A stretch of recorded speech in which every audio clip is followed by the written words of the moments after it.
Om Sai Ram. Welcome to Living Spiritually. Sai Satcharitra Chapter 26. The stories of Bhakta Panth, Harishchandra Pitale, and Gopal Ambadekar. Preliminary. All the things that we see in the universe are nothing but Maya's games, the creative power of the Lord. These things do not really exist. What really exists is the real absolute. Just as we mistake a rope for a garland or a stick for a serpent in the darkness, we always see things as they outwardly appear and not as what underlies all those visible things. It is only the Sadguru who opens the eyes of our understanding and enables us to see things in their true light and not as they appear. Let us therefore worship the Sadguru and pray to him to give us true vision, which is God's vision. Inner worship. Hemad Pant has given us a novel form of worship. Let us, he says, use warm water in the form of tears of joy to wash the Sadguru's feet. Let us besimmer his body with the sandal paste of pure love. Let us cover his body with the cloth of true faith.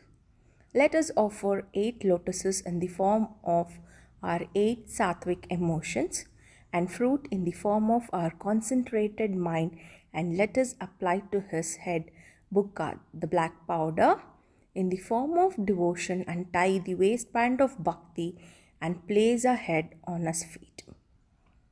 After decorating the Sadguru with jewelry in this way, let us offer our all to him and wave the fan of devotion to ward off the heat. After such blissful worship, let us pray thus: introvert our mind, turn it inward, help us to discriminate between the unreal and real, and attain non-attachment for all worldly things, and thus enable us to attain self-realization. We surrender ourselves, body and soul, to you. Make our eyes yours so that we shall never feel pleasure and pain. Control our body and mind as you wish. Let our mind attain peace at your feet. Let us now turn to the stories of this chapter. Bhakta Pant. Once it so happened that a devotee named Pant, a disciple of another Sadguru, had the good fortune of visiting Shirdi.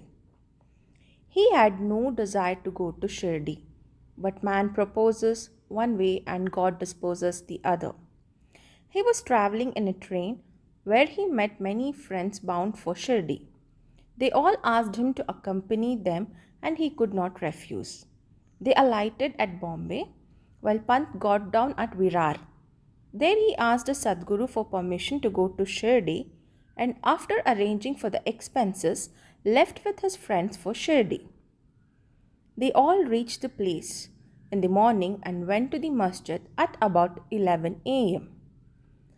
Upon seeing the concourse of devotees assembled for Baba's worship, they were all pleased, but Pant suddenly had a fit and fainted. They were all frightened, but they tried their best to bring him to his senses. With Baba's grace and with pitchers of water poured over his head, he regained his consciousness and sat upright, as if he had just been awakened from deep sleep. Baba, knowing that he was a disciple of another Guru, assured him fearlessness and confirmed his faith in his own Guru by addressing him as follows: Come, what may stick to you, bolster, and always remain steady and in union with him. Pant at once knew the significance of this remark, and thus he was reminded of his Sadguru. He never forgot Baba's kindness in this regard. Harishchandra Pitale. There was a gentleman named Harishchandra Pitale who lived in Bombay. He had a son who suffered from epilepsy. He tried many allopathic and Ayurvedic doctors but was unable to cure his son's epilepsy. They reminded only one remedy, resorting to the saints. It has been stated in chapter 15 that Das Ganu, by his inimitable and splendid kirtanas are the songs in praise of Lord, spread Sai Baba's fame in the Bombay presidency. Mr. Pitale heard some of these kirtanas in 1910 and learned their form, and from others that Baba, by his touch and mere glance, cured many incurable diseases. Then a desire arose in his mind to see Sai Baba. After making the necessary preparation, which included presents and fruit basket for Baba, Mr. Pitale came to Shirdi with his wife and children. He went to the masjid with them, prostrated before Baba, and placed his sick son at Baba's feet. As soon as the child was placed before Baba, the child immediately rolled his eyes and fell down senseless. His mouth began to foam and his whole body began to perspire profusely, and it seemed as if he had breathed himself out. Seeing this, the parents became very nervous. The boy used to get such fits very often, but this fit seemed to last much longer.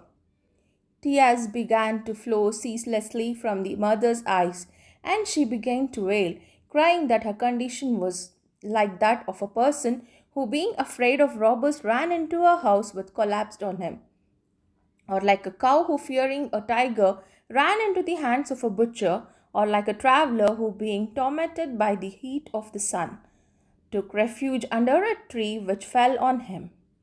Then Baba comforted her, saying, "Do not wail like this. Wait a bit and have patience. Take the boy to your lodging. He will come to see his senses within half an hour." They did as directed by Baba and found that his words came true.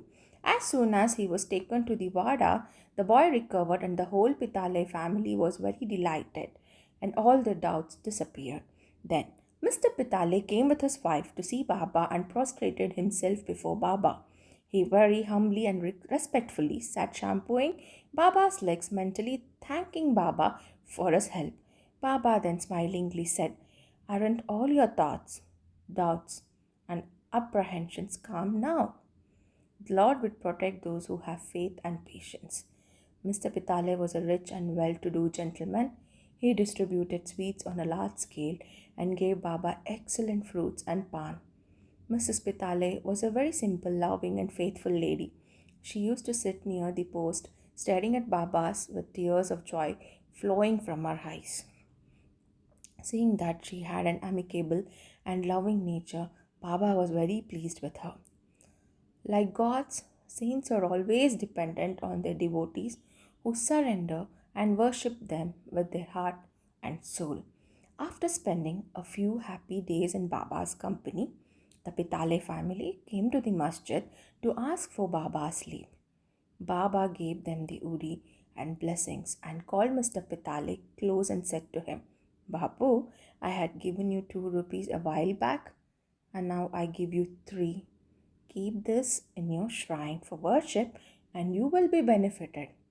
Mr. Pitale accepted this as prasad, prostrated himself again before Baba, and prayed for his blessings. He was puzzled by the fact that this was his first trip to Shirdi and could not understand what Baba meant. When he said that he had given him 2 rupees previously, he was curious to have this mystery solved, but Baba never explained. When Mr. Pitale returned to Bombay, he narrated to his old mother all that had happened at Shirdi and the mystery about Baba giving him 2 rupees previously. The mother too did not understand the mystery initially, but upon thinking about it more seriously, she was reminded of an old incident which solved the mystery. She said to her son, "As you now went to Sai Baba with your son, so had your father. He took you to Akkalkot for the darshana of the Maharaj many years ago. That Maharaj was also a Siddha, a perfect yogi. Your father was pure and devout, and his worship was accepted. He then gave your father 2 rupees to keep in the shrine and worship. Your father worshipped them accordingly till his death, But thereafter, the worship was neglected and the rupees were lost. After a few years, the memory of these two rupees also disappeared. And now, as you are very fortunate, the Akkalkotkar Maharaj has appeared to you in the form of Sai Baba, just to remind you of your duties and worship and to ward off all dangers. Now beware, henceforth live off all doubts and bad thoughts, follow the path of your ancestors and behave well. Go on worshipping the family god and the rupees and take pride in the blessings of the saints. Sai Samartha has kindly revived the spirit of bhakti in you. Cultivate it to your benefit. Hearing his mother's remarks, Mr. Pitale was very delighted. He was convinced about Baba's all significance of his darshana. From that time on, he became very careful about his behavior. Mr. Ambadekar. Mr. Gopal Narayan of Pune was Baba's devotee. He worked for 10 years in the Abkari department in the Thane district, from where he had to retire. He tried to get another job but did not succeed. He was overtaken by other calamities and his condition grew from bad to worst. He endured 7 years in this condition, visiting Shirdi every year and placing his grievances before Baba. In 1916, his situation got to its worst point and he decided to commit suicide in Shirdi. So he came there with his wife and been living there for 2 months. One night, while sitting in a bullock cart in front of Dikshit's Vada, he decided to end his life by throwing himself into a nearby well. He proposed to do one thing, but Baba had another plans for him. Just a few paces from this place, there was a hotel whose proprietor was a man named Mr. Sagun. Just as Mr. Ambadekar was thinking about ending his life, Sagun approached Ambadekar with a book in hand and said, "Have you ever read about the Akkalkot Maharaj's life?" Ambadekar took the book from Sagun and began to read it. Casually, or we may say providently, he came across a story which was to his effect. During the lifetime of Akkalkot Maharaj, a certain devotee suffered very much from an incurable disease, and when he could no longer endure the agony and pain, he became desperate and to end his miseries threw himself into a well one night. Immediately, the Maharaj appeared and took him out with his own hands and advised him thus: "You must enjoy the fruit, good or bad, of your past actions.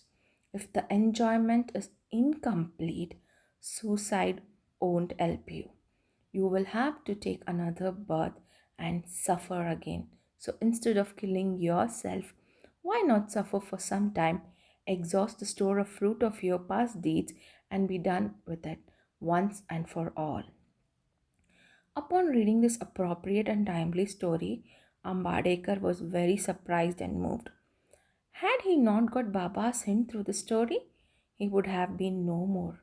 On seeing Baba's all pervasiveness and benevolence, his faith in Baba was confirmed. He became a staunch devotee. His father was a devotee of Akkalkot Maharaj, and Sai Baba wanted him to walk in his father's footsteps and continue his devotion to him. He then got Sai Baba's blessings and his prospects began to improve. He studied astrology and gained proficiency in it and thereby improved his lot. He was able to earn sufficient money and passed his later life in ease and comfort. End of chapter 26. Om Sai Ram. Om Sai Ram. Welcome to Living Spiritually.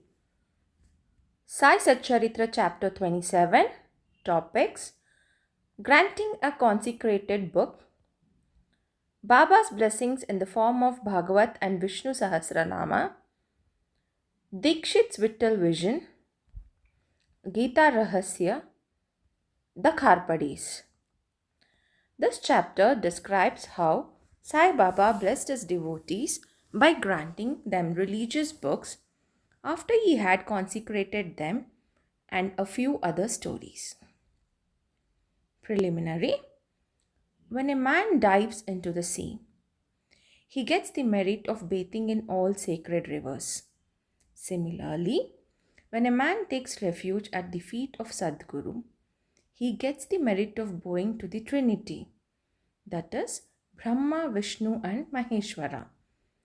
May victory be unto Sri Sai, the wish fulfilling tree and the ocean of knowledge, who gives us self realization.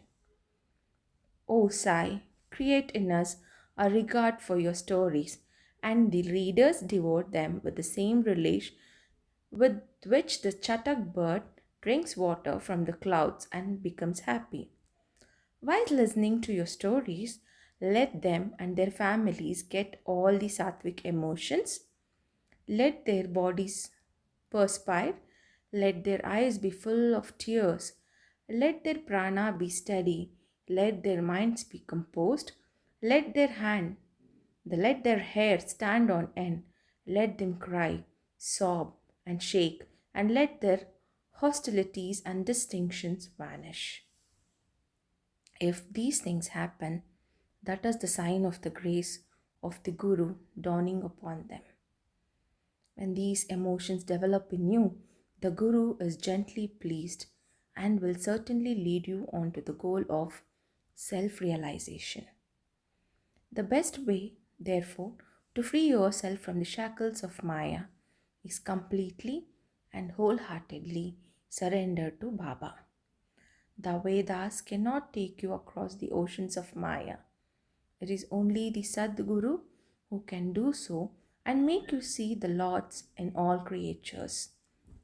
Granting a consecrated book, the variety of the methods by which Baba imparted advice has already been mentioned in the previous chapters. In this one, we shall deal with one such method. It was the habit of some devotees to bring religious books they wanted to study to Baba to have them consecrated by him. While reading such books every day, they felt that Baba was with them. Kaka Mahajani came to Shirdi with a copy of the Ekanti Bhagavat. Shama borrowed the book to read it and took it with him when he went to the masjid. There, Baba took it from him, touched it, and after flipping through a few pages, gave it back to Shama, asked him to keep it with him. When Shama said that it belonged to Kaka and that it had to be returned, Baba said, "No, no. I have given it to you and you better keep it with you for safe custody. It will be of use to you." In this way, many books were entrusted to Shama. Kaka Mahajani, after a few days, brought another copy of the Bhagavat and gave it to Baba. Baba then gave it back as prasad and asked him to preserve it well and assured him that it would benefit him greatly. Kaka accepted it with a bow.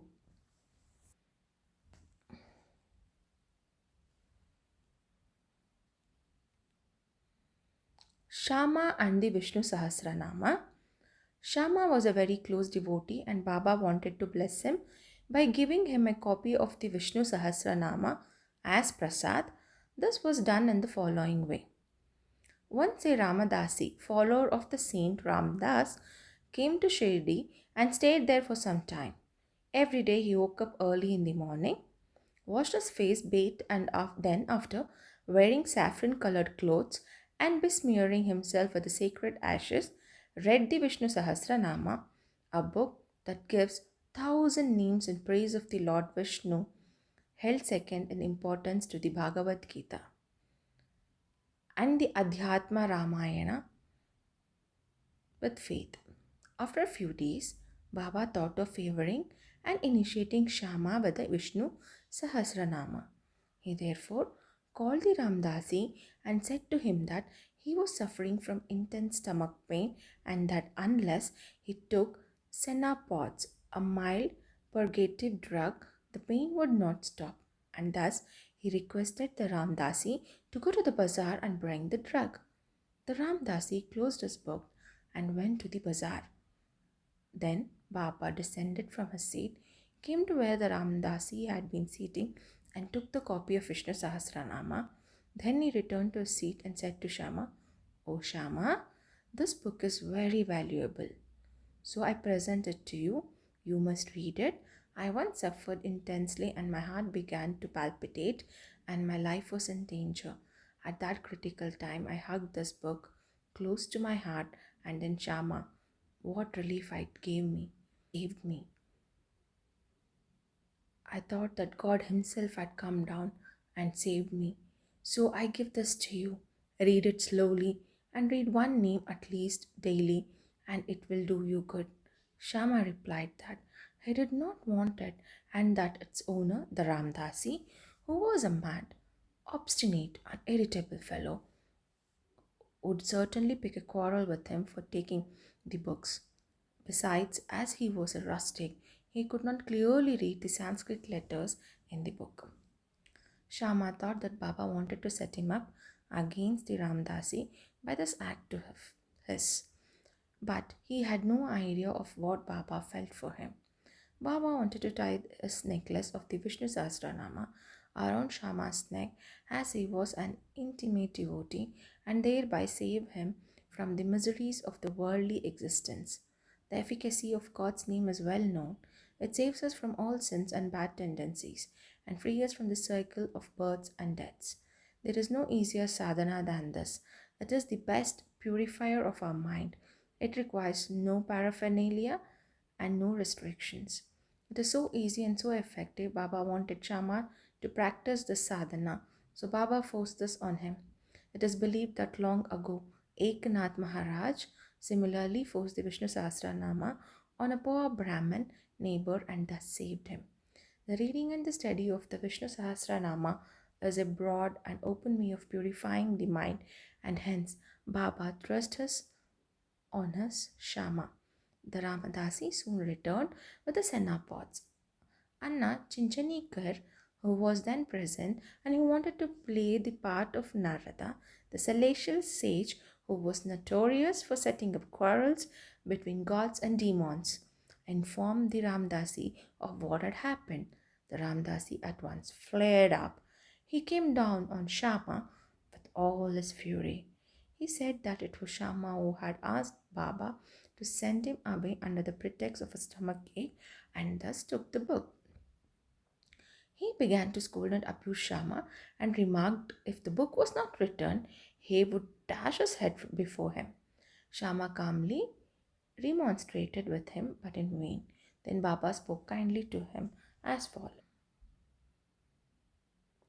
"O Ramdasi, what is the matter with you? Why are you so turbulent? Is not Shama a boy? Why do you scold him unnecessarily? How is it that you are so quarrelsome? Can you not speak soft and sweet words? You read these sacred books daily, and yet your mind is impure and your passion uncontrolled. What sort of a Ramdasi are you? You ought to be indifferent to all things. Is it not strange that you should covet his books so strongly? A true Ramdasi should have no mamata, attachment, but should have samata, equally towards everything. You are now quarreling with Shama for a mere book. Go and take your seat. Books can be had in plenty, but not men. Think carefully and be considerate. What is your book worth? Shama had no concern with it. I took it myself and gave it to him. You know it in your art. I thought Shama might read it and profit thereby, and so I gave it to him." How sweet were Baba's words, soft, tender, and nectar-like. Their effect was wonderful. The Ramdasi calmed down and said to Shama that he would take the Panchratni Gita in return. Shama was very pleased and said, "Why one? I shall give you 10 copies in return." So the matter was ultimately settled. The question of consideration is, why should the Ramdasi press for the Pancharatni Gita, the God in which he never cared to know? And why should he, who read religious books in the masjid every day in front of Baba, quarrel with Shama? We do not know how to apportion the blame and whom to blame. We can only say that had this not happened, the importance of the subject, the efficacy of God's name, and the study of the Vishnu Sahasranama would not have been brought home to Shama. So we see that Baba's method of teaching and initiating was unique. In this case, Shama gradually studied the book and mastered its contents to such an extent that he was able to explain it to the professor Gigi Narke, the son-in-law of Sriman Bhuti and a devotee of Baba. Dikshit's Vittal vision. One day, while Kaka Sahib Dikshit was meditating after a morning bath in his vada at Shirdi, he saw a vision of Vittal. When he went to see Baba afterwards, Baba asked him, "Did Vittal Patil come?" "Did you not see him? He is very elusive. Hold him fast, otherwise he will give you the slip and run away." Then at noon, a hawker came here to sell pictures of Vittal. Mr. Dikshit was surprised to see that the form of Vittal he saw in his vision exactly matched that in the picture, and he was also reminded of Baba's words. He therefore brought a picture willingly and kept it in a shrine for worship. Gita Rahasya. Baba always loved and encouraged those who studied Brahma Vidya. Bapu Sahib Jog once received a parcel via post. It contained a copy of the Gita Rahasya by Lokamanya Tilak. Carrying it under his armpit, he came to the masjid and prostrated himself before Baba. The parcel accidentally fell at Baba's feet. Baba asked him, "What is it?" It was opened and the book was placed in Baba's hands. He paged through the book casually for a few minutes and took a rupee from his pocket, placed it on the book and handed both to Joe and said to him, "Read this in its entirety and you will benefit greatly." Mr. and Mrs. Karpade. Let us close this chapter with the descriptions of the Karpades. Dada Sahib Karpade once came with his family and lived in Shirdi for a few months. The diary of this day has been published in English in the Sri Sai Leela magazine, volume 1. Dada Sahib was not an ordinary man. He was the richest and among famous advocate in Amravati and was a member of the Council of State, Delhi. He was very intelligent and a very good speaker. Yet he dared not open his mouth before Baba. Most devotees spoke and argued with Baba, but only three of them, Kharpade, Nulkar, and Bhuti, always kept quiet. They were meek, modest, humble, and good natured. Dada Sahib could not expound the Panchadashi, a well-known Sanskrit treatise on the Advaita philosophy by the famous Vidyaranya, to others and said nothing when he came to the masjid was before Baba. In reality, a man, however learned he may be, fades away before one who has realized the Brahma and become one with it. Learning cannot shine before self-realization. Dada Sahib stayed for 4 months, but Mrs. Karpade stayed for 7. Both were highly pleased with their Shirdi stay. Mrs. Karpade was faithful and devout and loved Baba deeply. Every noon she brought Naivedya to the masjid. After it was accepted by Baba, she used to return and have her meals. Seeing her steady and firm devotion, Baba wanted to acknowledge it in front of everyone. One day she bought a dish containing sanza, that's the wheat pudding, puris, rice, soup, kheer, rice pudding, and a few other items to the masjid. Papa, who usually awaited for hours before eating anything, immediately got up, went up to his dining seat, and removing the outer cover from the dish, began to partake of the food zealously. Shama then asked him, "Why this partiality? You throw away the dishes others bring and do not care to take look at them, but this you draw to you earnestly and show justice to it. Why is the dish of this woman so sweet? This is a problem for us," Baba then explained. "This food is really extraordinary. In a former birth, this lady was a merchant's fat cow that yielded a lot of milk. Then she passed on and took birth in the gardener's family, then in Kshatriya's family, and then married a merchant. Later, she was reborn in a Brahmin family. I'm meeting her after a long time. So let me take some sweet morsels of love from her dish." Seeing this, Baba did full justice to her dish, washed his mouth and hands, belched as a mark of satisfaction, and resumed his seat. Then she bowed before Baba and began to shampoo Baba's legs, and Baba began to talk to her and knead her arms, which were shampooing his legs. On seeing this reciprocal service, Shama began to joke and said, "It is going on well. It is a wonderful sight to see the god and his devotees serving each other." Pleased with her sincere service, Baba asked her in a low and fascinating tone to constantly chant the words Raja Rama, Raja Rama. And then Baba said, if you do this, your life's object will be gained. Your mind will attain peace and you will benefit immensely. To persons unfamiliar with the spiritual matters, this might appear to be an affair, but this was not so. It was a case of what it technically called Shaktipat, the transference of power from the Guru to the disciple. How forcible and effective were Baba's words. In an instant, they pierced her heart and found a place there. This case illustrates the nature of the relations that should exist between the Guru and the disciple. Both should love and serve each other as one. There is no distinction of difference between them. Both are one and the same, and one cannot live without the other. The disciple placing his head on the Guru's feet is an outward vision. In reality, they are both one and the same. Those who see any difference between them are yet unripe and not perfect. End of chapter 27. Om Sai Ram. Om Sai Ram. Welcome to Living Spiritually. Sai Satcharitra Chapter 28. Topics: Sparrows drawn to Shirdi. Lakshmi Chand, the lady from Burhanpur, and Megha. Preliminary: Sai is not finite or limited. He dwells in all beings, from ants and insects to the god Brahma. He pervades every being on earth. Sai was well versed in the knowledge of the Vedas as well as in the science of self-realization.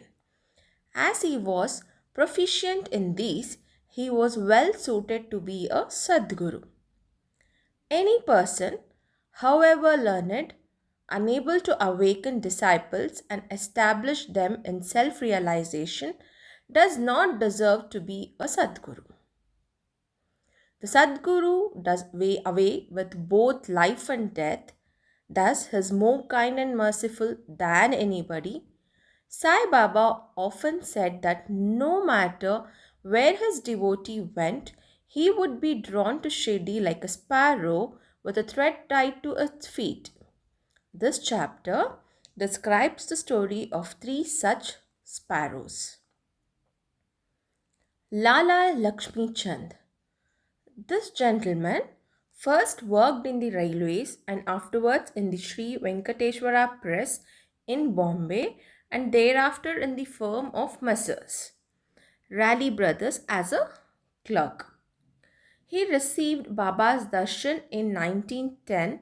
A month or two before Christmas, he had a dream in which an old man with a beard was standing surrounded by his devotees. A few days later, he went to the house of his friend, Mr. Dattatreya Manjunath Bijur, to hear kirtans by Das Ganu. It was Das Ganu's practice to keep Baba's picture in front of him, facing the audience, while he sang kirtanas. Kirtanas are the songs in praise of the Lord. Lakshmi Chand was surprised to see that the old man he saw in his dream was the man in the picture. Thus, he came to the conclusion that the old man he saw in his dream was Sai Baba himself. The sight of this picture, Das Ganu's Kirtan, and the life of the saint Tukaram on which Das Ganu discoursed all made a deep impression on his mind, and he launched to go to Shirdi. It is always the experience of devotees that God always helps them in the search for a Guru, Sadguru and other spiritual endeavors. That very night at 8 p.m., a friend named Shankar Rao knocked on Lakshmi Chand's door and asked him whether he would accompany him to Shirdi. His joy knew no bounds and he at once decided to go to Shirdi. He borrowed some money from his cousin and after making due preparations, left to Shirdi. On the train, he and his friend Shankar Rao sang some bhajans and inquired about Sai Baba with a few fellow passengers who were returning to their homes near Shirdi. They all said that Sai Baba was a great saint who had been living in Shirdi for many years. When they reached Kopargaon, he wanted to buy some guavas to offer to Baba, but he was so distracted by the scenery and sights that he forgot to purchase them. When they were nearing Shirdi, he was reminded of the guavas. Just then, he saw an old man with a basket of guavas on her head running after the tanga. Tanga is a small horse drawn cart in which he was traveling. The tanga was stopped and he gladly purchased a few select fruits, and then the woman said, "Take the rest and offer them on my behalf to Baba." The fact that he had intent to purchase guavas but that he had forgotten to do so, the old woman running after the tanga and her devotion to Baba surprised both men. However, Lakshmi Chand reasoned that the old woman might be some relative of Sai Baba's. Then they drove on and reached Shirdi. With puja materials in hand, they went to the masjid and worshipped Baba with due formality. Lakshmi Chand was greatly moved and was extremely happy to see Baba. He was entrapped with Baba's feet as a bee is with a sweet smelling lotus. When Baba spoke as follows: "Cunning fellow, he sings bhajans on the way and inquires from others. Why ask others? Shouldn't we see everything with our own eyes? What is the necessity to ask others? Just ask yourself whether your dream was true or not. What was the necessity of darshan when a loan had to be received to taken to receive it? Is the heart's desire now satisfied?" Hearing these words, Lakshmi Chand was wonderstruck at Baba's omniscience. He was at a loss to know how Baba came to know about all the things that had happened on his way to Shirdi. The main thing to note in the respect is that Baba never liked people running into debt to receive his darshan, to celebrate a holiday, or to go on a pilgrimage. Sanza. One day at noon, when Lakshmi Chand was waiting for meals to be served, he got some wheat pudding, sanza, from a devotee as prasad. He was pleased to have it. The next day he expected it again but got nothing. So he was anxious to receive it again. Then on the third day, during the noon arti, Bapu Sahib Jog asked Baba what naivedya he should bring. Baba said him to bring sanza, that is the wheat pudding. Then the devotee brought two big pots full of sanza. Lakshmi Chand was very hungry and there was some pain in the back. Then Baba said to him, "It is good that you are hungry. Have some sanza and take some medicine for the pain in your back." He was wonderstruck to see that Baba again read his mind and spoke what was passing therein. How omniscient he was. Evil eye. On one occasion, Lakshmi Chand witnessed the procession of the Chavdi. Baba was suffering from a severe cough. Lakshmi Chand felt that Baba's ailment might be due to somebody's evil eye. The next morning, when Lakshmi Chand went to masjid, Baba said to Shama, "I suffered last night from a cough. It is due to an evil eye. I think that somebody's evil eye has worked on me and thus I'm suffering." In this case, Baba figured out what was passing in Lakshmi Chand's mind. On seeing the proof of Baba's omniscience and kindness to his bhaktas, he fell prostrate at Baba's feet and said, "I am greatly pleased with your darshan. Always be kind and merciful to me and protect me always. There is no other God for me in the world except you. Let my mind always be wrapped in your bhajan and feet. Let your grace protect me from the miseries of the world and let me always chant your name and be happy."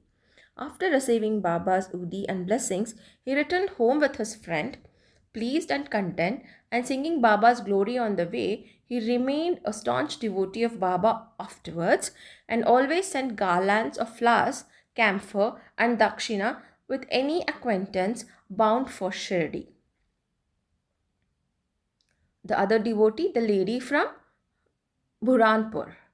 Now let us turn to another sparrow. Baba's word referring to a devotee A lady in Burhanpur dreamt of Sai Baba coming to her door and begging for khichdi. Khichdi is a rice cooked with dal and salt. On awakening, she found nobody at her door. However, she was pleased with the vision and told her husband about it. He was employed in the postal department and when he was transferred to Akola. Both husband and wife, who were devout, decided to go to Shirdi. On a suitable day, they left to Shirdi and after visiting the Gomati Tirth on the way, reached Shirdi and stayed there for 2 months. Every day they went to masjid, performed Baba's worship and passed their time happily. The couple came to Shirdi to offer khichdi as Naivedya, but for the first 14 days, for some or the other reason, it could not be offered. The lady did not like this delay. Then on the 15th day, she came at noon to the masjid with her khichdi. There she found that Baba and others were already seated and ready to have their meals, and that the curtain was down. Nobody usually dared to enter when the curtain was down. But the lady could not wait. She pushed the curtain aside and entered.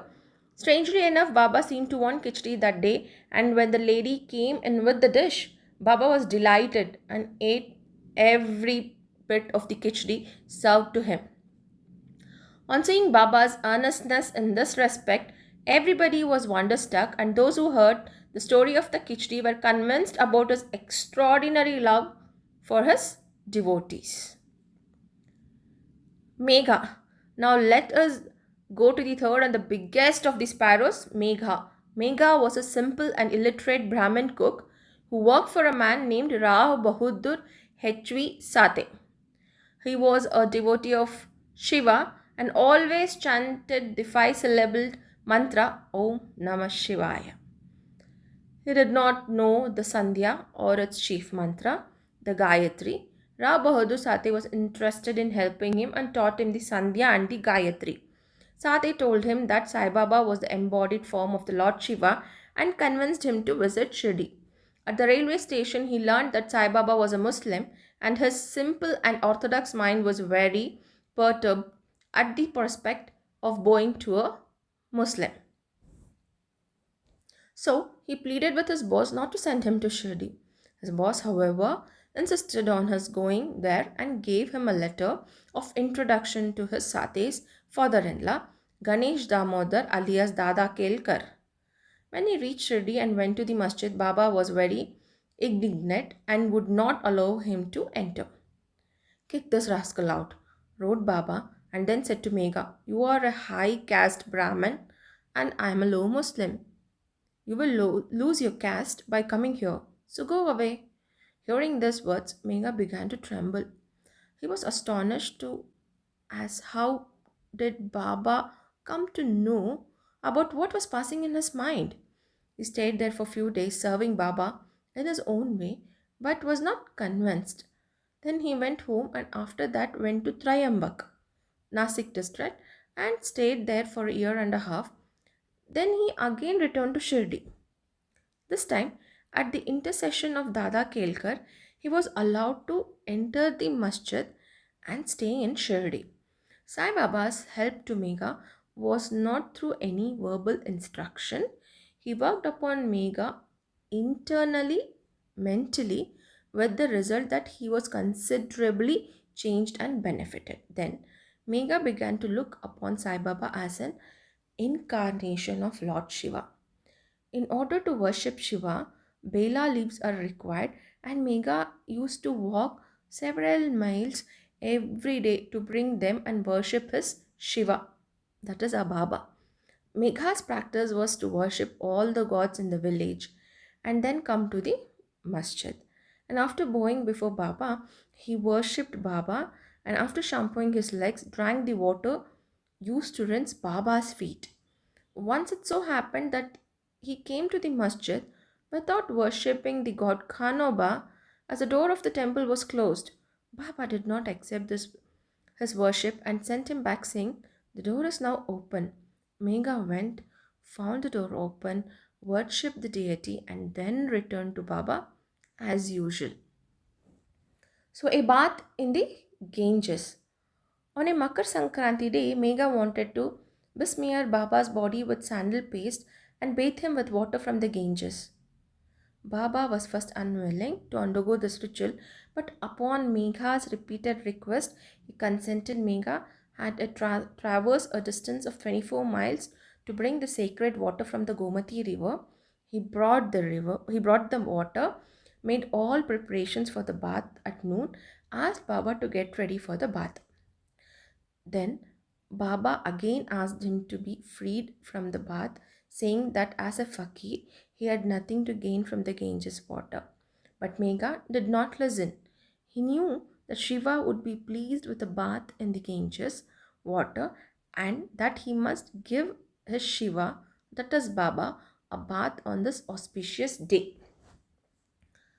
Baba then consented, came down, sat on a wooden board, and leaning forward said, "Oh, Megha, do me a favor at least. The head is the most important organ of the body, so pour the water over only that. It is equivalent to a whole bath." "All right," said Megha, and lifting the pot, began to pour it onto Baba's head.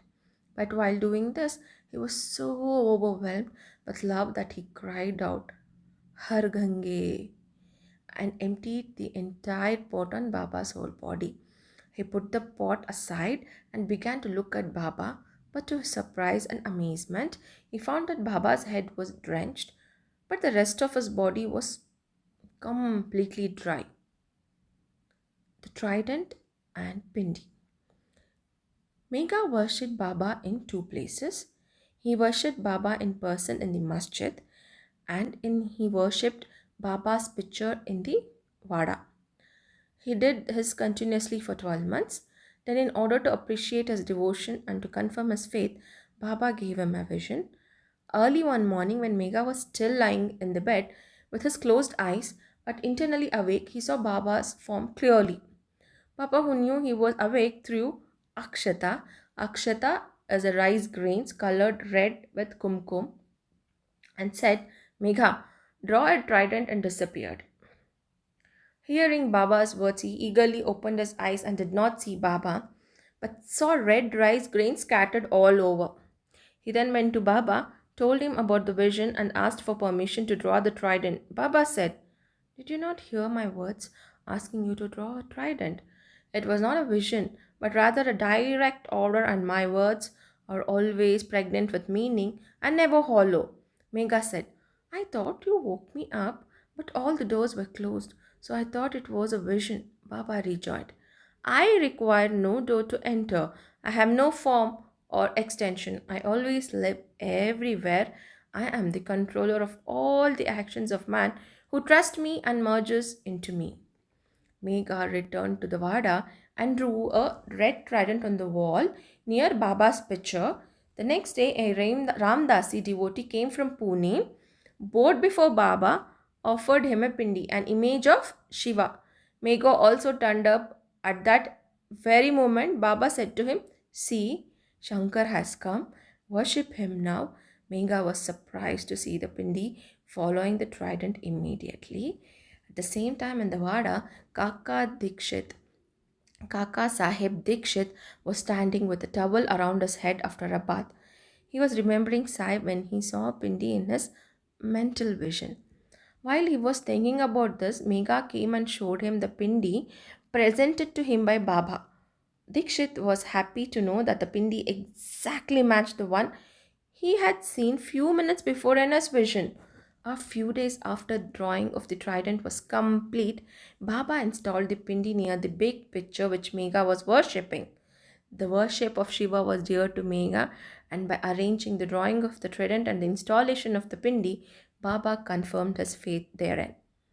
After continuously serving Baba for many years, having performed regular worship and arti every noon and evening, Megha passed away in 1912. Baba touched Megha's corpse and said, "This was a true devotee of mine." Baba also ordered that the usual funeral dinner should be served to the Brahmins and that his dinner would be provided at Baba's own expense. This order was carried out by Kaka Dikshit. Om Sai Ram. Om Satchidananda Sadguru Sainath Maharaj Ki Jai. Om Sai Ram. Welcome to Living Spiritually. Sai Satcharitra Chapter 29. Topics: the stories of the Madrasi Bhajani Mela, the Tendulkars, father and son, Captain Hatte, and Vaman Narvekar. The Madrasi Bhajani Mela. It was in the year 1916 that a Madrasi Bhajani group started on a pilgrimage to the holy city of Banaras. The group consisted of a man, his wife, daughter, and sister in law. Unfortunately, their names are not mentioned. On their way, the group heard that there lived in Shirdi a great sage named SaiBaba who was very liberal. They heard that he distributed money every day to his devotees and to skillful persons who displayed their skill in front of them, in front of Sai Baba. A lot of money in the form of dakshina was collected daily by Sai Baba, and out of this amount he gave 1 rupee daily to a 3-year-old girl, Amani, the daughter of a devotee, Kundaji. 6 rupees to Jamali, that is Amani's mother, and rupees 10, 20 or even 50 to other devotees. Upon hearing all this, the party came to Shirdi and stayed there. The group sang very good bhajans. Bhajans are the devotional songs, but inwardly they craved money. 3 of the 4 people in the party were full of avarice, but the man's wife was of a very different nature. She had great regard and love for Baba. And it so happened that when the noon aarti was going on, Baba was very pleased with her faith and devotion and decided to give her darshan of her beloved deity. To her, Baba appeared as Rama. On seeing her beloved deity, she was greatly moved. Tears began to flow from her eyes, and she clapped her hands with joy. The people around her began to wonder about the cause of her sudden joyful mood, but were unable to guess its cause. Later in the afternoon, she disclosed everything to her husband. She told him how she saw Sri Rama in place of Sai Baba. He thought that she was very simple and devout, and her seeing Rama might be a hallucination.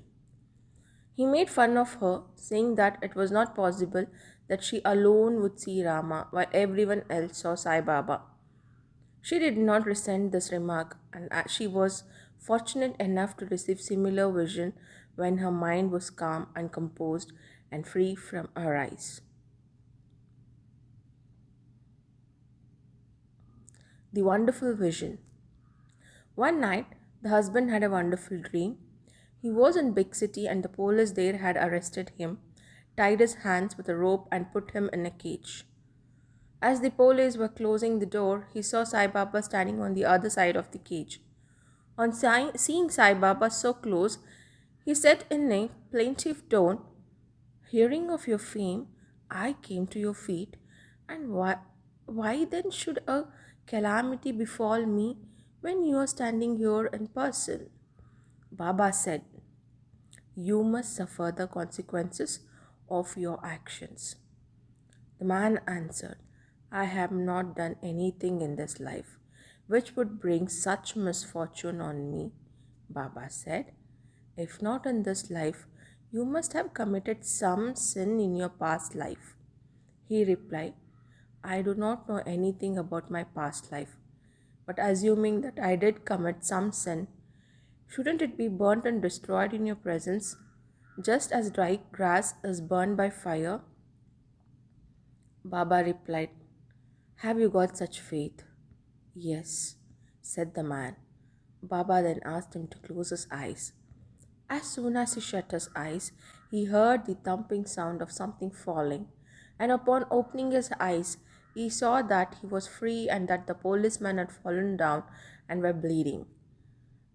Rather frightened, he began to look at Baba, who said, "Now you are truly caught, and officers will now come and arrest you." Then the man begged Baba There is no other savior except you.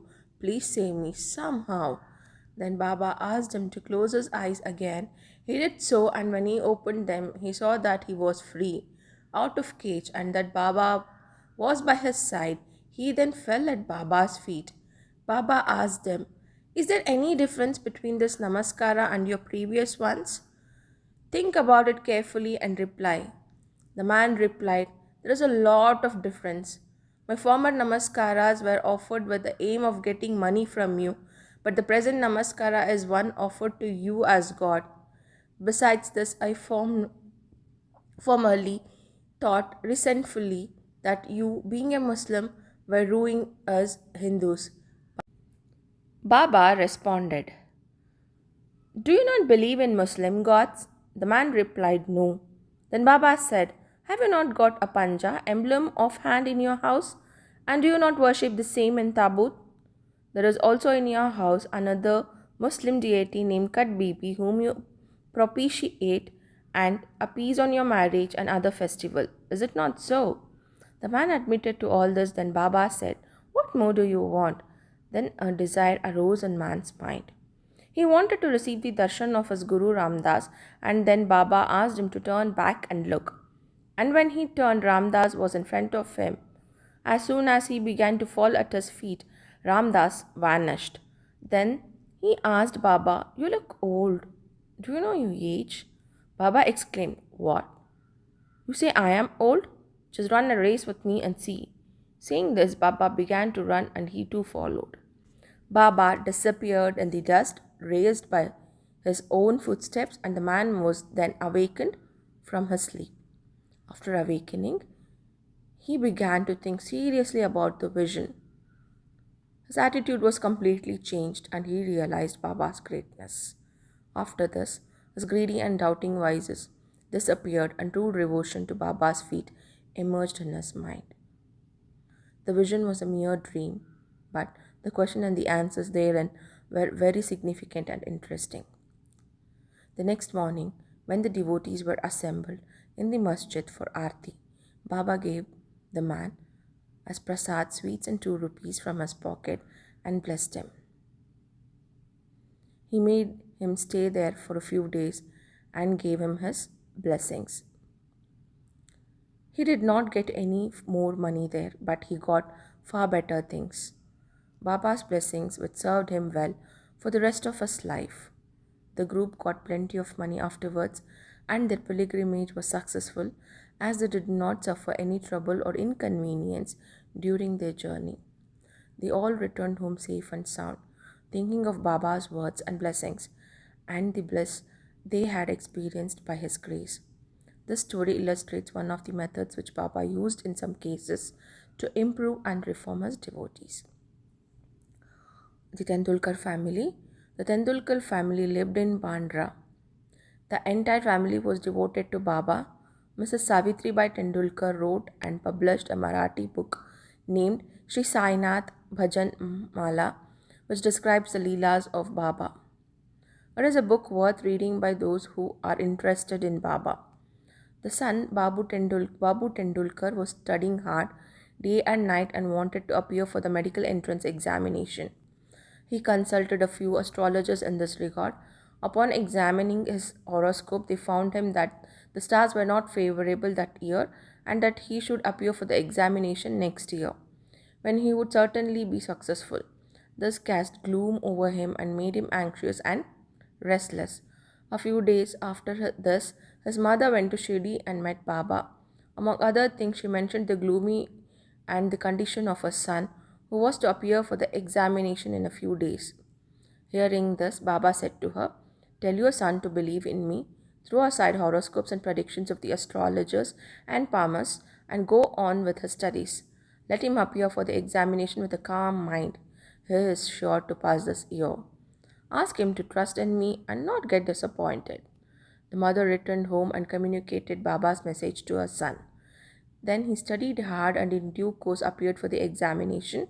In the written papers he did well, but being overwhelmed by doubt, he thought that he would not secure enough marks to pass. So he did not bother to appear for the verbal examination. But the examiner was persistent. he sent word through a fellow student stating that he had passed in the written examination and that he should appear for the verbal part. The son, being thus encouraged, appeared for the verbal examination and was successful in both.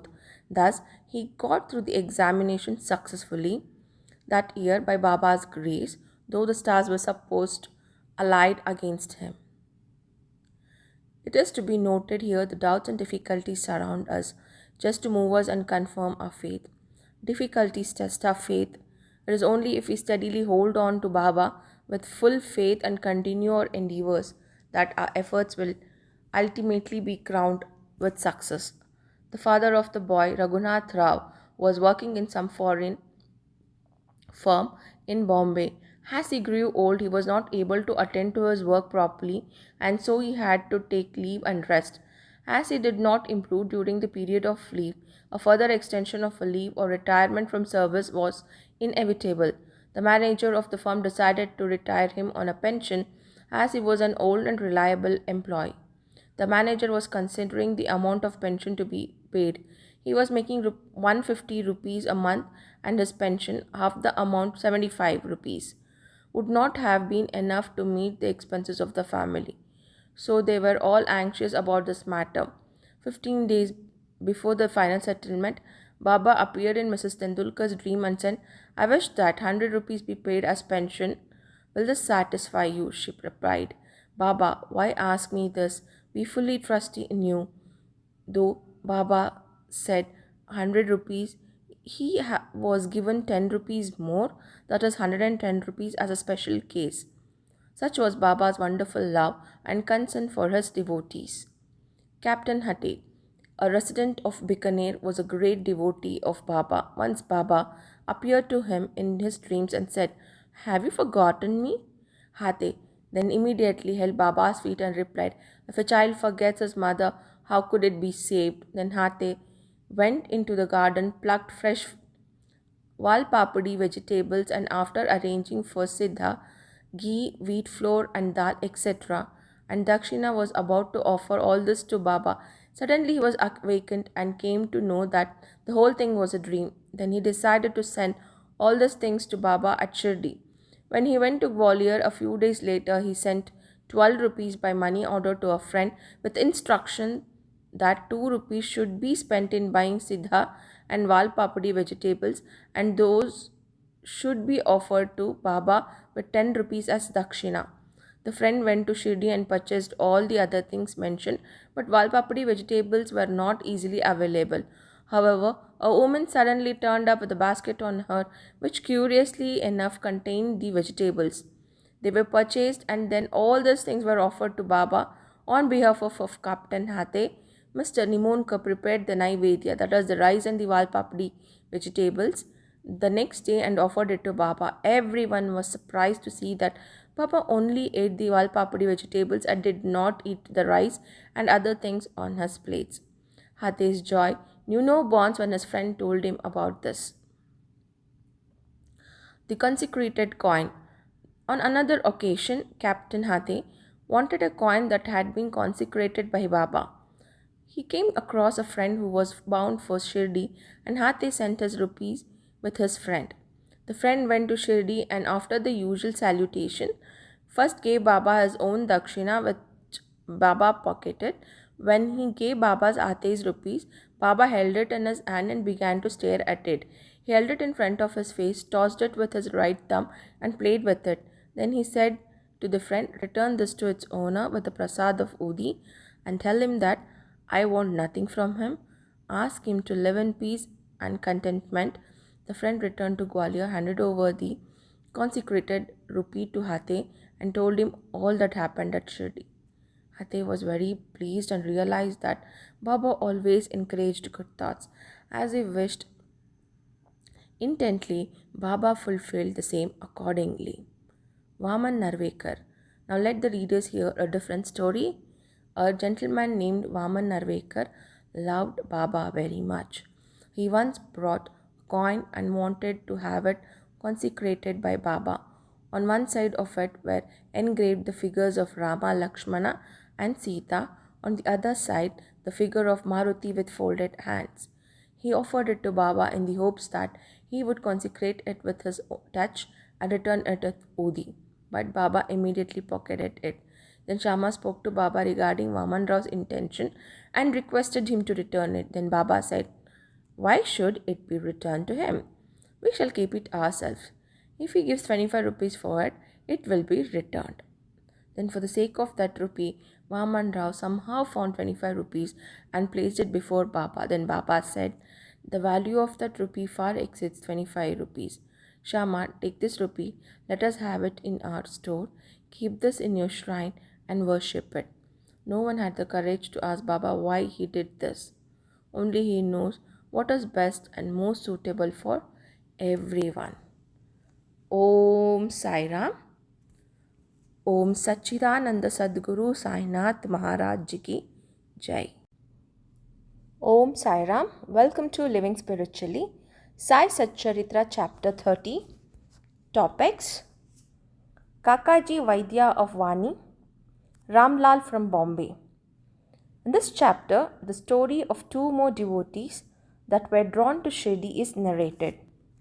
Preliminary: Bow to the kind Sai, who is the abode of mercy and loves his devotees dearly.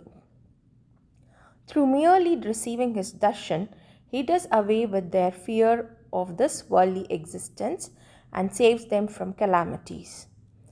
He was first formless, but on account of the devotion of his devotees, he was obliged to take a form. To liberate and help devotees attain self-realization is the mission of saint, and for Sai, the greatest of the saints, that mission was inevitable. Those who take refuge at his feet have all their sins destroyed and their progress is certain. Even Brahmins from holy places come to him and read scriptures and chant the Gayatri mantra in his presence. We who are weak and without any merits do not know what devotion truly is, but we do know that though everyone else may abandon us, Sai won't forsake us. Those whom he favors get enormous strength, discrimination between the unreal and the real, and knowledge. Sai always knows the desire of his devotees and fulfills the same. Hence, they get what they want and are grateful.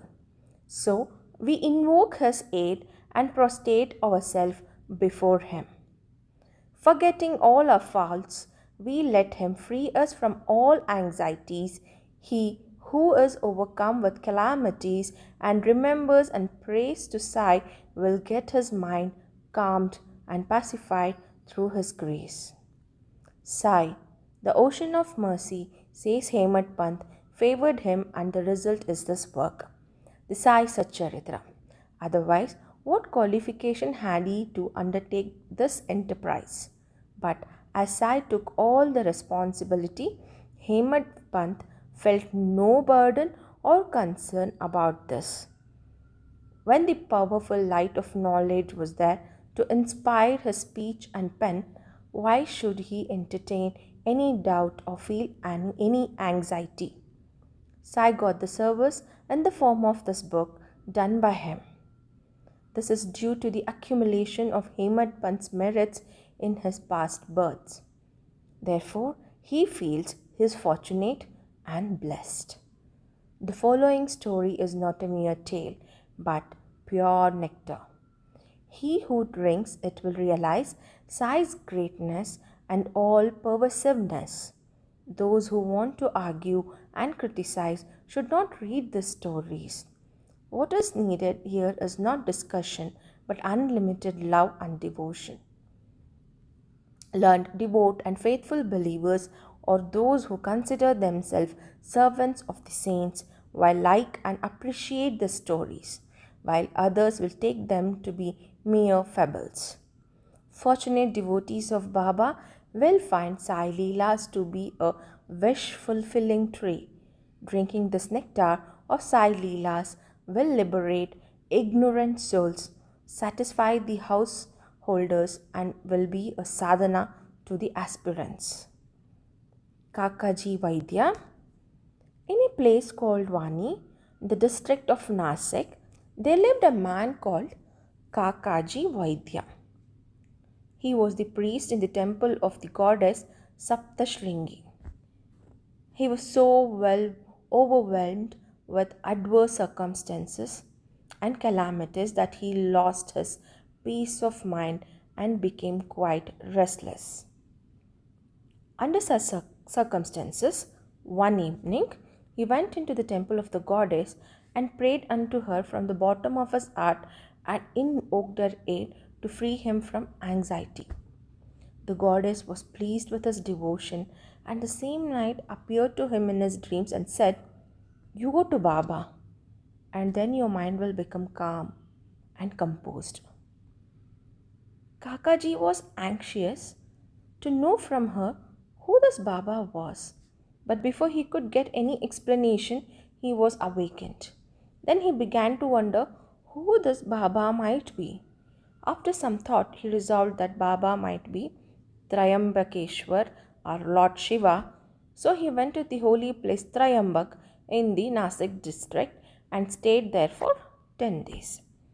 During this period, he bathed early in the morning, chanted the Rudra hymns, performed the Abhishekam, a ritual of pouring a stream of fresh cold water over the pindi, that is the Shiva's form, and performed other religious rites. But despite all this, he was just as restless as before.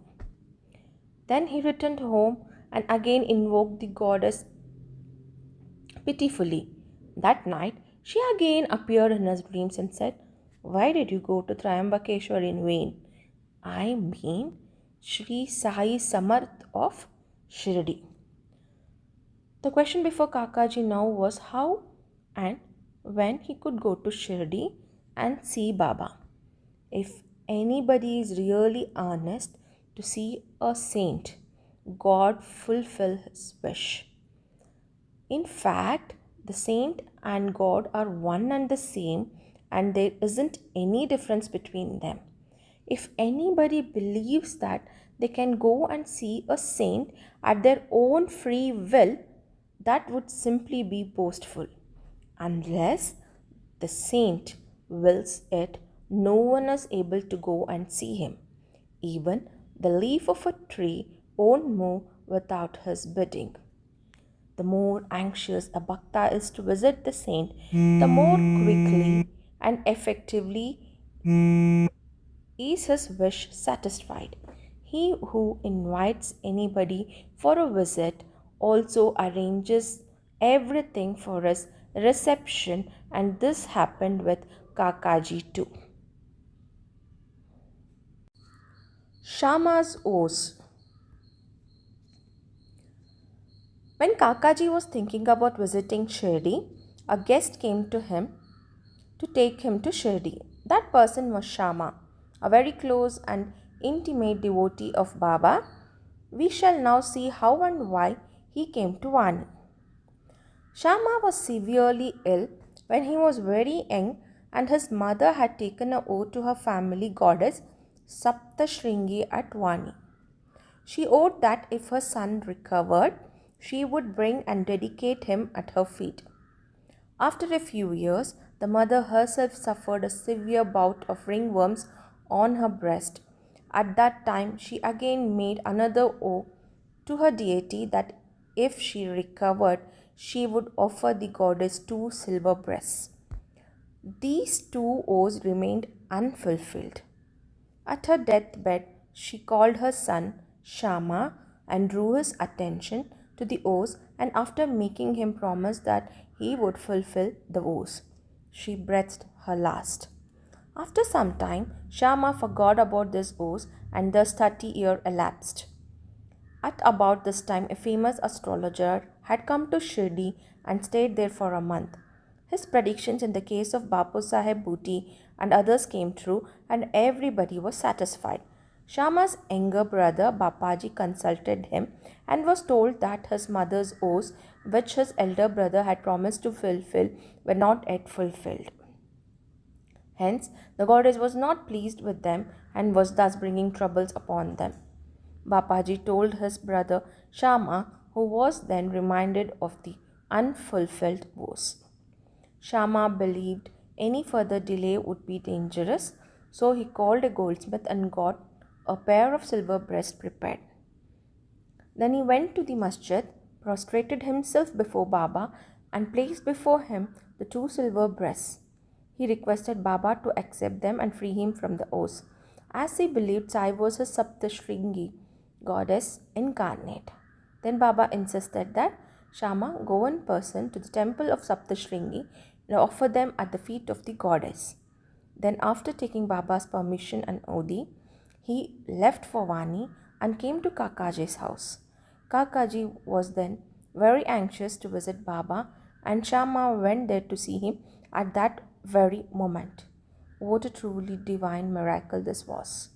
Kakaji asked him who he was and from where he had come.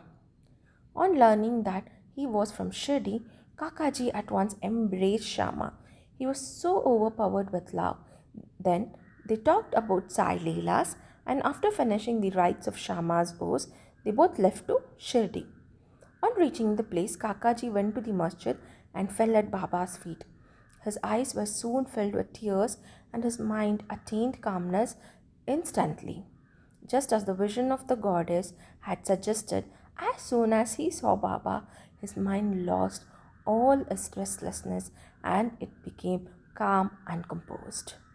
Kakaji began to wonder what a wonderful power this is. Baba said nothing. There were no questions or answers.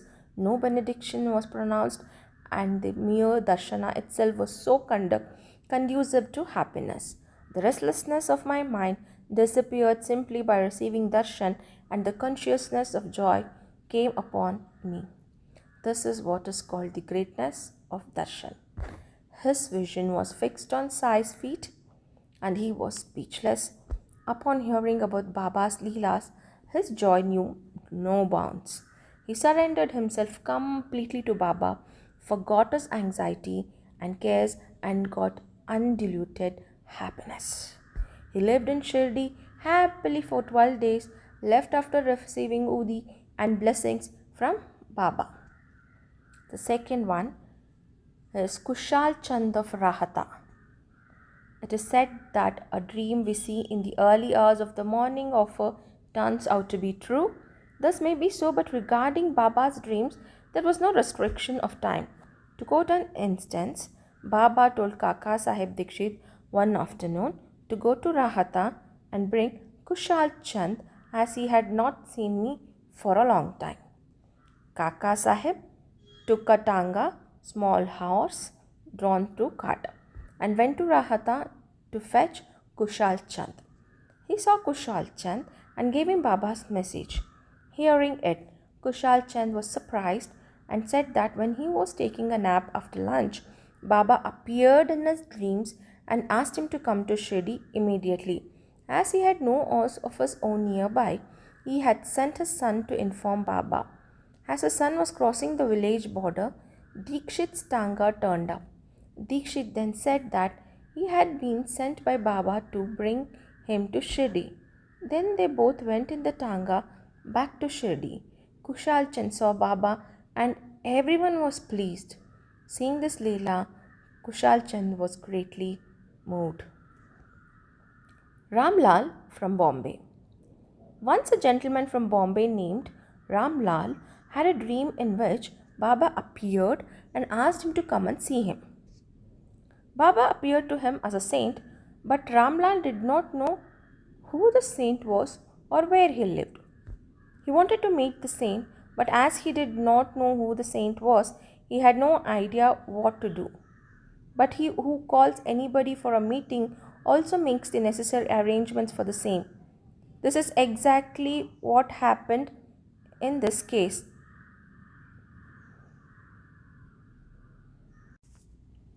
That very afternoon, when he was walking on the street, he saw a picture of a saint in a shop. The saint he saw in the picture looked exactly like the saint in his dream. Upon making inquiries, he came to know that the picture was of SaiBaba of Shirdi. Shortly afterwards, He went to Shirdi and stayed there till his death. In this way, Baba brought his devotees to Shirdi for darshan and satisfied their wants and desires. Om Sai Ram. End of chapter 30. Om Satchidananda Sadguru Sainath Maharaj Ki Jai.